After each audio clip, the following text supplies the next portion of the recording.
Assalamualaikum warahmatullahi wabarakatuh. Kami dari kelompok 13 kelas Indralaya akan menampilkan video materi yang berjudul Gen, Genom, dan Kromosom. Sebelumnya, izinkan kami memperkenalkan diri terlebih dahulu. 1. Cynthia dengan NIM 06098282126040. 2. Dian Mardianti dengan NIM 06098282126029. 3. Diva Damarian dengan NIM 06091182126014. 4. Ronisa Nadira dengan NIM 06091282126033. Tujuan pembelajaran: mahasiswa mampu menerapkan pemikiran logis, kritis, sistematis, dan inovatif dalam konteks peranan kromosom, gen, dan genom pada makhluk hidup. Prosedur proyek: 1. Carilah dan pahami materi mengenai DNA, gen, genom, dan kromosom. 2. Gambarlah hubungan antara DNA, gen, genom, dan kromosom. 3. Buatlah LKM dan video pembelajaran tentang materi tersebut. Pengertian DNA, gen, genom, dan kromosom.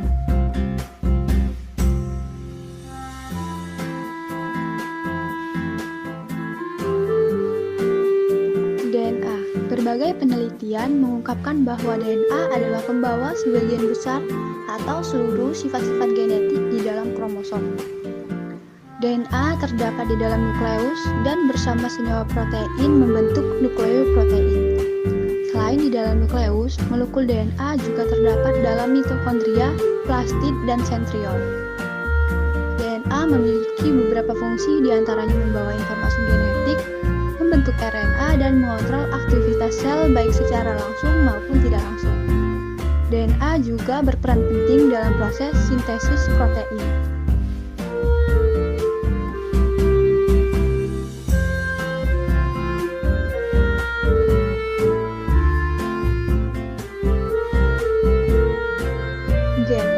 Gen merupakan unit terkecil materi genetik. Gen terdapat dalam setiap lokus yang khas pada kromosom. Gen adalah substansi genetik terkecil yang terdiri atas sepenggal DNA yang menentukan sifat individu melalui pembentukan polipeptida. Penting dalam mengontrol sifat-sifat individu yang diturunkan.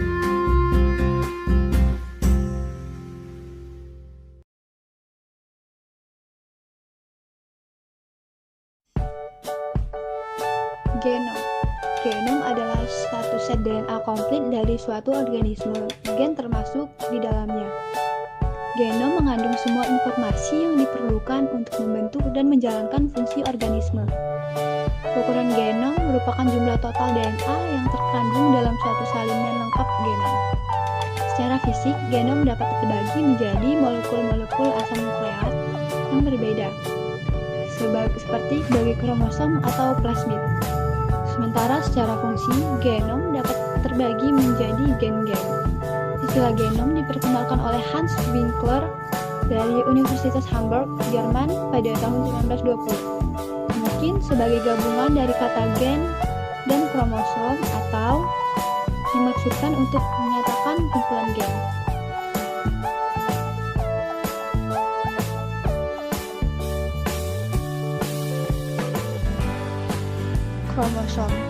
Kromosom terdapat di dalam nukleus berupa benda-benda halus berbentuk lurus atau bengkok. Kromosom mulai tampak pada saat sel akan membelah dan selama proses pembelahan. Kromosom tampak jelas pada fase pembelahan metafase. Karena kromosom berjajar di bidang ekuator, fungsi utamanya adalah untuk menyimpan materi genetik. Peranan dan fungsi DNA, gen, genom, dan kromosom. Pertama yaitu fungsi gen. Gen berfungsi membawa informasi genetik dari setiap individu ke keturunannya dan mengatur metabolisme untuk perkembangan setiap makhluk hidup. DNA berfungsi sebagai tempat penyimpanan informasi genetik yang membawa informasi yang dapat diturunkan. Selanjutnya yaitu kromosom. Kromosom berfungsi untuk memastikan bahwa DNA tetap berada di tempatnya saat terjadi pembelahan sel, sehingga biasa terbagi rata antar sel dan berperan dalam memastikan proses duplikasi DNA terjadi dengan tepat. Genom. Genom mengandung informasi biologis yang diperlukan untuk membangun tubuh dan mempertahankan hidup, serta diwariskan ke generasi berikutnya. Genom mengandung semua informasi yang diperlukan untuk membentuk dan menjalankan fungsi organisme. Tahapan gen mengekspresikan produknya. Ekspresi gen merupakan pembentukan rantai polipeptida dari protein-protein yang saling dihubungkan menggunakan ikatan peptida. Ekspresi gen merupakan proses di mana informasi yang dikode di dalam gen diterjemahkan menjadi urutan asam amino selama sintesis protein. Ekspresi gen terdapat dua tahapan, yaitu transkripsi dan translasi. 1. Transkripsi. Transkripsi merupakan tahapan pembentukan RNA dari DNA template, yaitu rantai sense. Sedangkan rantai komplemennya disebut rantai antisense. mRNA merupakan pembawa informasi genetik pada proses ekspresi gen yang akan dibawa ke ribosom. Pembentukan mRNA dengan bantuan enzim RNA polimer. Adanya enzim polimerasi dapat memecah ikatan hidrogen sehingga membuka pilihan kedua rantai DNA hingga terpisah dan dibentuklah rantai nukleotida RNA. Sebelum mRNA masuk pada tahapan translasi, maka mRNA akan dikeluarkan dari nukleus menuju sitoplasma melalui celah inti atau nuklease pore. 2. Translasi. Dalam proses translasi, sel menginterpretasikan informasi genetik dan membentuk protein yang sesuai dengan yang diterjemahkan.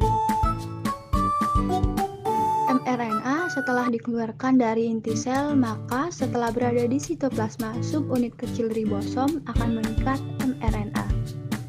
Setelah mRNA diikat oleh subunit kecil ribosom, kemudian subunit besar ribosom mengikat pada ribosom subunit kecil beserta RNA. Setelah mRNA menempel pada ribosom, molekul tRNA membawa asam amino spesifik pada salah satu ujungnya dan menerjemahkan molekul mRNA. tRNA mentransfer asam amino dari sitoplasma ke ribosom. Baiklah, selanjutnya saya akan membahas tentang uraian 3 gambar yang saling berkaitan satu sama lain. Gambar yang pertama, tahap elongasi transkripsi. Elongasi terjadi saat RNA polimerase membuka untai ganda DNA. Polimerase selanjutnya akan menyusun nukleotida RNA membentuk rantai RNAD. Sambil membaca untaian cetakan, RNA polimerase membentuk molekul RNA keluar dari nukleotida, membuat rantai yang tumbuh dari 5-3. RNAT membawa informasi yang sama dari untaian DNA non-template atau coding. Tahapannya, 1.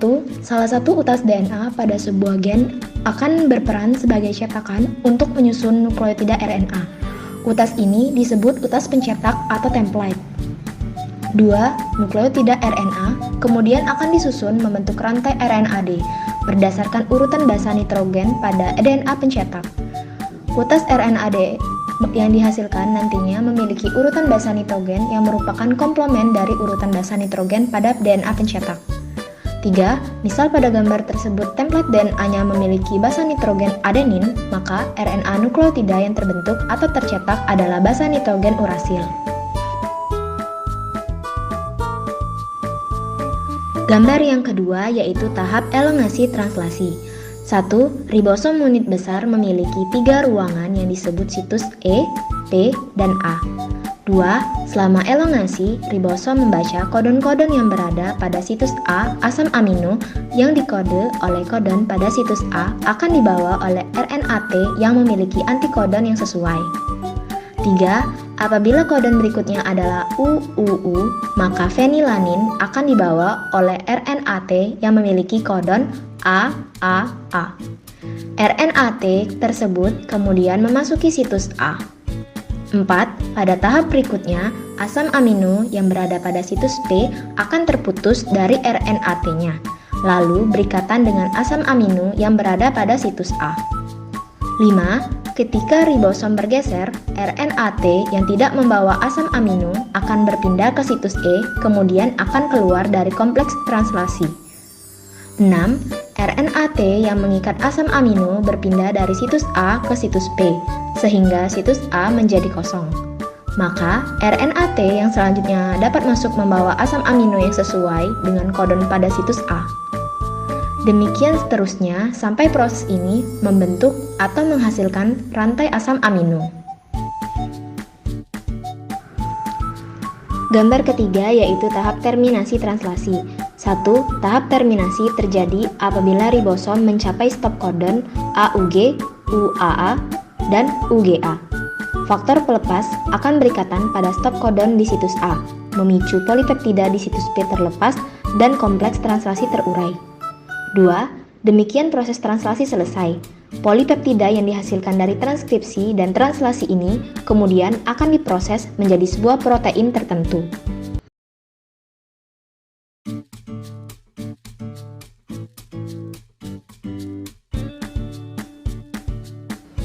Kesimpulan dari materi kali ini adalah 1. Kromosom mengandung DNA.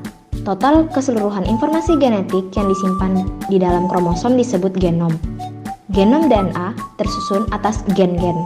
Satu gen mengandung satu unit informasi mengenai suatu sifat yang dapat diamati. Gen juga dianggap sebagai fragmen DNA di dalam kromosom.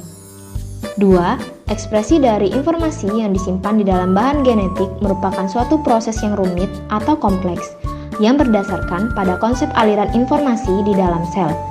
Awal dari proses ekspresi adalah transkripsi dari informasi genetik yang disimpan di dalam molekul DNA yang menghasilkan 3 jenis molekul RNA. 1. RNA duta atau mRNA, 2. RNA transfer atau tRNA, dan RNA ribosomal atau rRNA. Hanya molekul mRNA yang diterjemahkan atau ditranslasikan ke dalam protein. 3. Translasi atau sintesis protein melibatkan banyak molekul, energi, dan ribosom. Ribosom dibentuk oleh beberapa jenis molekul rRNA dan beberapa protein ribosomal. Jadi, rRNA berperan di dalam penyusunan ribosom. tRNA berperan membawa asam amino yang sesuai dengan informasi yang ada di dalam molekul mRNA di dalam proses translasi. Pada organisme eukariot, misalnya tumbuhan dan hewan, proses transkripsi terjadi di dalam inti sel, sedangkan proses translasi berlangsung di sitoplasma. Itulah materi yang dapat kelompok kami sampaikan. Terima kasih. Wassalamualaikum warahmatullahi wabarakatuh.